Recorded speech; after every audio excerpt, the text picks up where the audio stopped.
We're live. Syracuse defeats and dominates through the air and edge out UConn 31-24. Let's talk about it. You're locked on.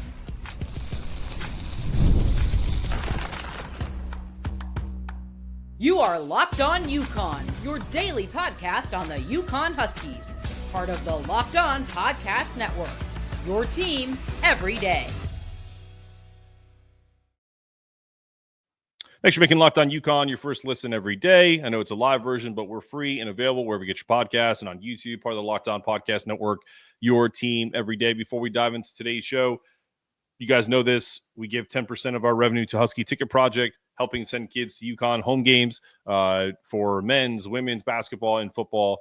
Really excited about that. We're also giving donations to Bleeding Blue for Good and hope you'll consider supporting them as well. If you're enjoying the show, please take a moment to subscribe and follow wherever you listen. Thanks for making Locked On UConn your first listen every day. Today's episode is brought to you by FanDuel. You can start the season with a big return on FanDuel. Now customers can place a $5 bet, and you get started with $150 in bonus bets if you win your first $5 bet. Okay. The Orange of Syracuse secured their 8th win of the season with a thrilling 31-24 victory over our Huskies at the JMA Wireless Dome, formerly the Carrier Dome, powered by quarterback Kyle McCord. His record-setting performance. The Orange reached the 8-win milestone for just the second time since 2013. This was a lot more of an ass-kicking than the score showed. I'm proud of the team that they showed guts. They were really in this game from start to finish. But Syracuse dominated physically for most of this game. They wasted no time getting on the board on their opening possession. McCord connected on a 53-yard bomb to Daryl Gill, followed by a 22-yard touchdown pass to Arondé Gatson, who we talked about on Friday as being the biggest nightmare matchup for UConn, and it turns out he 100% was. Let's actually take a look at that. If we look at the stats, Gill was fantastic. That kid has great hands, so many sideline catches. He was 9 for 177 today. Jeez Louise. Arondé Gatson had 11 catches for 103 yards and a touchdown. Jackson Meeks was 7 for 110. So they had 3 receivers with over 100 yards receiving. That's wild. We actually held them to only 58 yards to LaQuint Allen, 68 yards total from rushing. So we did do a good job at that. I would say the thing that frustrated me the most about this game is not the outcome, because I think it's become kind of a thing with us. When we play a better team or we play a Power 4 conference team, the likelihood of us winning is not going to be fantastic. The odds aren't with us. We only rushed the ball 17 times. If you're expecting Joe Fiano, who I thought was the right choice to start at quarterback today for whatever his defects, whatever his issues are, he had 228 yards and 2 touchdowns, no interceptions. He didn't turn the ball over, so that's a positive, right? But he threw the ball almost 50 times, 48 times. You can't expect a guy who is a good quarterback, not a great quarterback. I hate using the word game manager, but because he's got a better arm than that. But this guy is not the talented player that a guy like Kyle McCord is. Kyle McCord threw the ball 47 times, but he had 470 yards and 2 touchdowns. And I'm going to say something, and people will think I'm crazy, but there is not a huge drop-off in the receiving talent. Arondé Gatson is a physical freak. That you can kind of take away. Take that guy away. But between Daryl Gill and Jackson Meeks, there's not a huge difference between him and Skylar Bell and TJ Sheffield, Josiah Gathings, Azariah Anderson. Lewis Hansen had a great game today, a touchdown, nice catch down the stretch in the fourth quarter when they were trying to make a little comeback. But both Skylar Bell and TJ Sheffield had 10 receptions each. The issue is, I felt like, was the play calling and the flow of the game there. But to back to kind of like the game recap, after forcing UConn into a quick 3-and-out, Syracuse again methodically marched down the field, had an offensive pass interference penalty that took away a touchdown, which was fantastic. Their kicker was awful today, missed a 36-yard field goal. That helped us out. UConn answered right back, this is where I'm going to give Jim Mora a ton of credit. Syracuse was dominating this game. UConn's got a 4th and 1 at their 30, their 29-yard line. And on their 29, on a 4th and 1, Jim Mora, who is captain, kicked the ball away, did something that made all of our jaws drop. He went for it on 4th down. and he was rewarded because not only did Cam Edwards get a first down, but he got a 71-yard touchdown out of it. Fantastic play.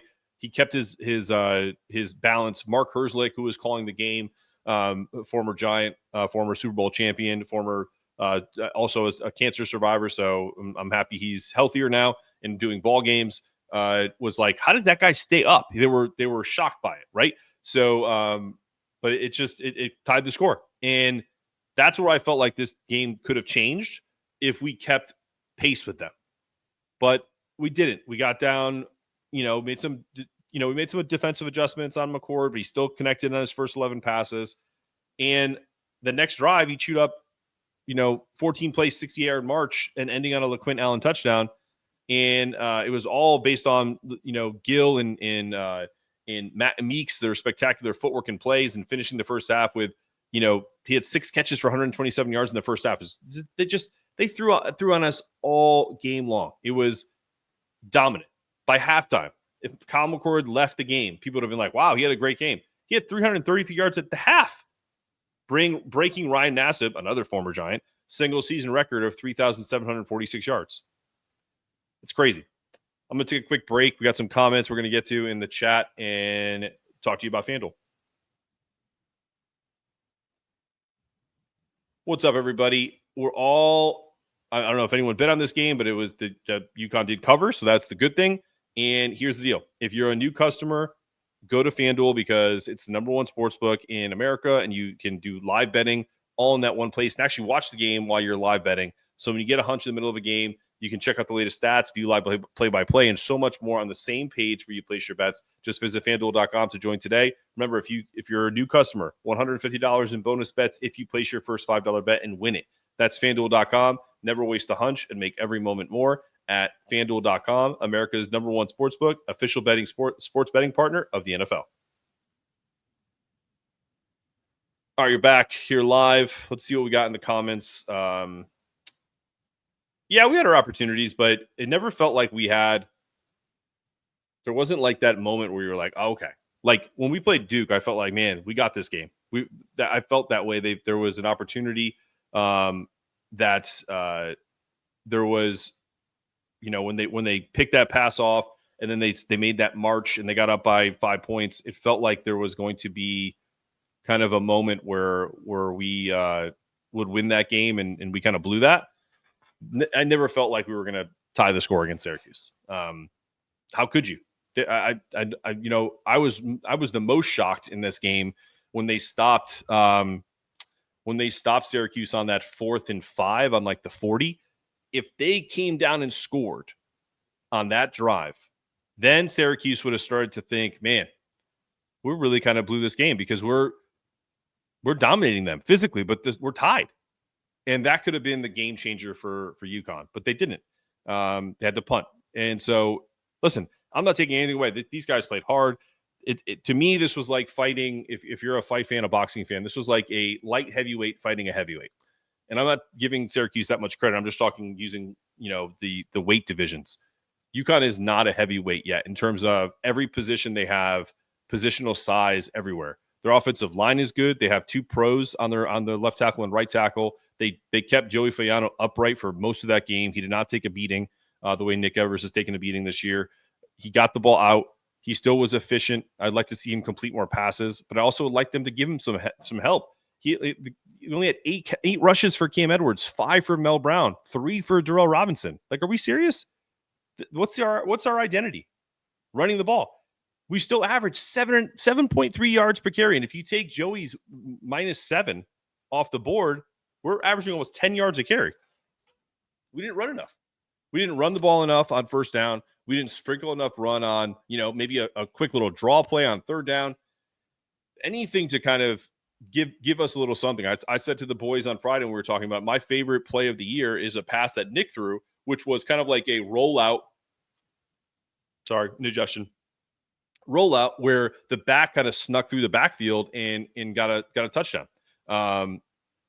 What about the pass rush? In terms of UConn's pass rush, I thought it was okay. I think you had to play conservative because they got if they blitzed or if they went crazy on Kyle McCord, he would have threw for 600 yards because he would have had 5 touchdown passes today because they tried to keep it in front of them a little more and play things because to their talent. They play that 3-3-5, which has worked great, and they just weren't able to get to him enough. And I think they were afraid to go like zero blitz and get out of their zone because let's face it, man. Just think about the yards that the receivers had today. I mean, what are you supposed to do in there? Because I also feel like too, if we focus on the pass too much, if we drop too many guys, they would have. LaQuint Allen's good. We just happened to really do a good job because they could tell that they could beat us on almost any passing down that there was. I mean, if it's not broke, don't fix it, right? So I would go with that. And then lastly, look, this game was over when they solidified that fourth quarter by Kyle McCord get that rushing touchdown at the end of the the fourth quarter to go up 31-17, 37-47, 470 yards. Almost broke a single game passing record by Giants legend Ryan Nassib. Again, 3 Syracuse receivers had 100 yards. It's just, it is what it is, man. But I'm going to do one more break, and then I want to look ahead to UMass and kind of the bigger picture of UConn football. Doesn't seem like anyone wants to jump on the show today, and that's perfectly fine.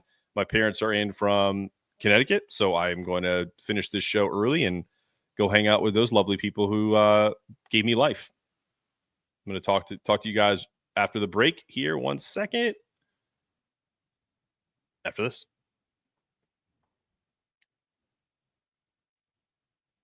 There's nothing like being at a game, whether it's the buzz of the crowd, the sound of the ball hitting the net, or spotting a celebrity in the crowd.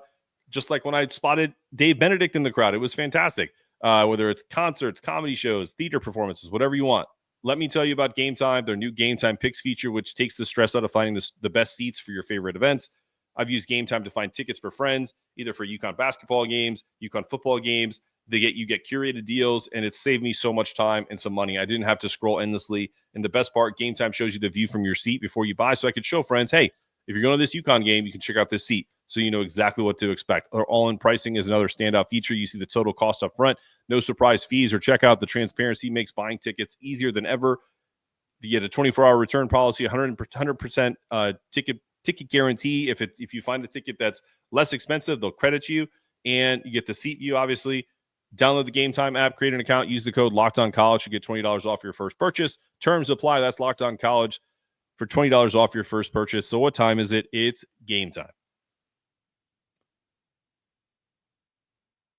All right, you're back on Locked On UConn live, Locked On Live with me talking about UConn losing to Syracuse 31-24. Okay.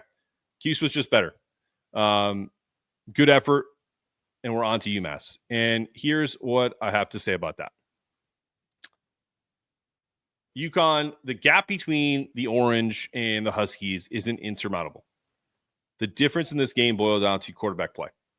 Joe Fayano, while a better option than Nick Evers due to his ability to stretch the field and create the threat of passing game, still left much to be desired. There's that lack of dynamic passing attack ultimately held UConn back. And then you sprinkle in some play calling with the fact that we still had 124 yards rushing, and we probably could have had about 250 yards rushing. If we played this game with a little more strategic analysis of what they're giving us, what the opportunities are, who we are as a team, and who we're not as a team. We're not a passing team yet. We can be both, but the identity of UConn right now is a running team. So what stood out was the shift in philosophy. UConn moved the ball moved away from its identity, right? Run first, physical football team. The decision to lean more heavily on the pass was understandable given the circumstances, but felt like a deviation, as I talked about, because this is what worked all season. I don't care that, Joey came in and beat UAB. It's UAB. UAB sucks. Syracuse is a different animal. The Huskies have been at their best when they control the clock. Wear teams down, dictate the pace of play. Even against a crappy Temple team, we tried to dictate play. Against Syracuse, they were forced to play catch-up and couldn't get back to their foundation. I talked about that on Friday. You cannot get down 21-7 to this team. I was so proud of this team and their fight to get back to 21-14 going into half. and then was hoping that they could put some points on the board going into right out of the gates to tie the game up. But when that didn't happen, I immediately felt like there's no way we win this game. That's my biggest issue. We got some comments before I continue up. We got some people want to come on and talk. Sure. Let's see. If anyone wants to come on, the link is in the chat. Let's see. But anyone else? Pass rush. Yeah, I would like to more plays from Mel Brown on the turf. Absolutely. Best team on our schedule. No, don't let the record fool you. Maryland's the best team that we played all year. I know that they've fallen off, but that Maryland team, if we played them now, the score wouldn't be much different. Maybe it'd be 35-21. It wouldn't be 50-3 or something like that. But yeah, I don't agree there. What's up, my man? Come on in. What you got from? Can you hear me? I can hear you just fine. Yeah. I think the game, Joey definitely had some throws, like longer throws. Like his deep ball did not look good, honestly, today. He had a lot left to desire. Like balls were out of bounds. They weren't going that 4th and 2 call. I just don't understand. I didn't understand that at all. I mean, throws it at 30 yards instead of trying to get the first down, and then we have to get the ball back and trying to score too. Like I feel like we took a lot of time off the clock that we didn't need to. That's been a staple of Mora all year. Essentially, when they've gotten down by more than 2 possessions, it feels like that one touchdown to try to get close is such a waste of time. Like instead of on 4th and 2, which I agree with, to go for it. I don't think that's on Joey, man. Like I think that was a design play. Like they were trying to catch them, and I don't think there weren't like 3 or 4 reads. That was the first read, and he had one-on-one coverage, and that's his cue. It's like if I have one-on-one coverage with either Josiah or Skylar, I'm going there. And I think that was the issue there. I think I don't agree with the call, and it was a crappy throw. But it also I don't think we can blame that on Joey. I think you can blame a lot of other things on Joey. Like one of the things that I wanted to see from Joey was you could see Skylar looked at him one time, and I know your camera's not on, but he was like pushing his hands down, like calm down, like settle down, man. Like you're overthrowing. Like every ball that he tried to fit into a tight spot was like way above. And also looked like he had some feet at the receivers at some point, which looked Evers-esque as well, and it just looked very. It looked very like he was kind of nervous in the pocket at times. And also the secondary, I can get into another thing, but it just looked like a lot of holes and creases in the secondary, and they wanting them to pass the ball because of what you guys talked about was like keeping the rush, under control. And but it just looked like they just ran. They passed all over us, deep, middle, short passes. I mean, they got anything they wanted. Yeah, I'm surprised Kyle McCord didn't go for 600 yards, to be honest, today. Honestly, man, like here's the thing: if we did more, if we tried to send more guys, and if we tried to get more pressure on him, I think he does. I think that shell defense that they play in that 3-3-5 is exactly the reason why they got 470 and not 670. Because if they blitzed, if they got away from that identity the way they did on offense, if they changed their defensive philosophy today, they would have got crushed. Like it wouldn't have been close. This was the only way I think this offense and defense felt like they could compete with Syracuse, is if they can control it to a certain degree, maybe not let them rush for a lot of yards, which they didn't, 58. Ideally, maybe not give up 500 yards passing, but if they maybe gave up 350 and caused a couple turnovers, which they almost did. So look, if you really think about this, the defensive makeup of this team and the strategy of this team almost worked. They had an interception. Our guy bumped into the umpire, and what would have been a pick turned into a first down for Syracuse in the first half. They got another pick almost at the goal line that probably would have went for 6 the other way. So these little opportunities that they keep getting in games, they're constantly missing those. And I'm not upset about it. It's just a fact. Yeah.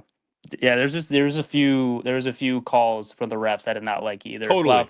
A lot of holding on Syracuse's end when I saw one on McDonald where the guy was running across and he just has him basically by like the horse collar, just grabbing him, no call.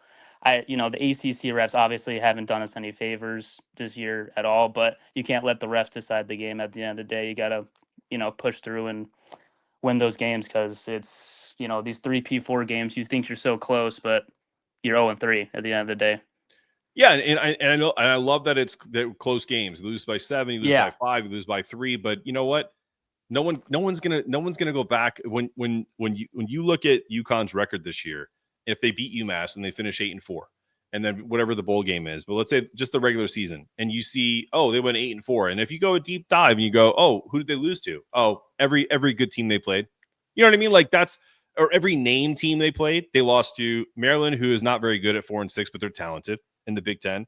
Yep. Duke, who's average, Wake Forest, and Syracuse.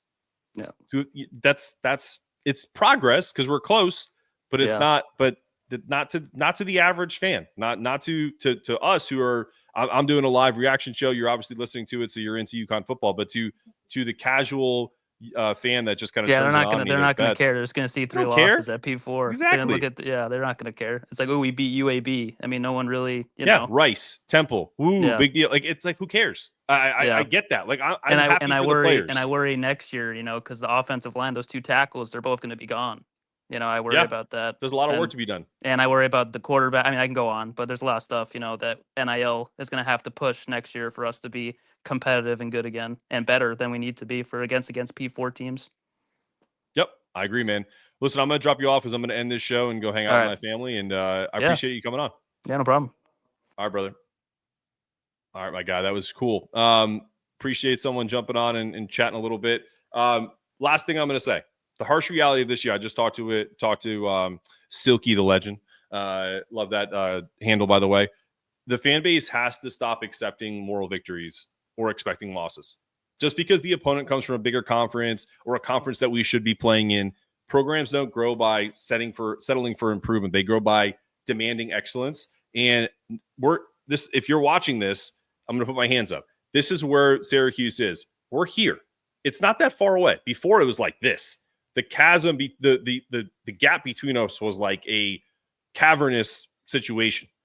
It's a close thing right now. But the harsh reality is this season will go down as an improvement for UConn. No question about it. 7 or 8 wins, maybe 9 if we win a bowl game.